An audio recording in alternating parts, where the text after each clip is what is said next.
बांकी थाना अंतर्गत रतागढ़ में जड़े 17 वर्षीय नाबालिका को दुष्कर्म एवं हत्या घटन दुई जन अभियुक्त कटक स्वतंत्र पोक्सो कोर्ट में दोषी सब्यस्त होती दुई अभियुक्तों को आजीवन कारादंडादेश निर्देश देते स्वतंत्र पोक्सो कोर्ट आजीवन कारादंड सहित 30,000 टंका जरिमाना निर्देश देते अदालत। यह नाबालिका दुष्कर्म हत्या मामलार दुई दोषी संतोष साहू और विभूति राउत उभय महावीर नामक बस ड्राइवर और कंडक्टर 2016 अगस्ट 2 रे 17 वर्षीय नाबालिका को अपहरण कर दुष्कर्म और हत्या करथिले।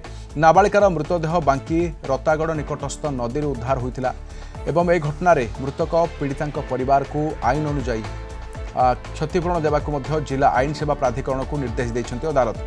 सरकार पक्षर मामलार शुणाणी समय 46 जन साक्षी 59टी डॉक्यूमेंट कोर्ट में उपस्थापन कर सरकार पक्षर मामला स्वतंत्र वकिल अक्षय नायक परिचालना करते। मान्यवर अदालत दोषी सब्यस्त कले एवं 302 रे लाइफ कले 201 जोटा जहाँ सब डॉक्यूमेंट था लुचालुची कर 7 वर्ष पनिशमेंट कले एवं 6(8) ऑफ द पोस्को एक्ट जोटा कि सेक्सुअल असल्ट से दंडित कर।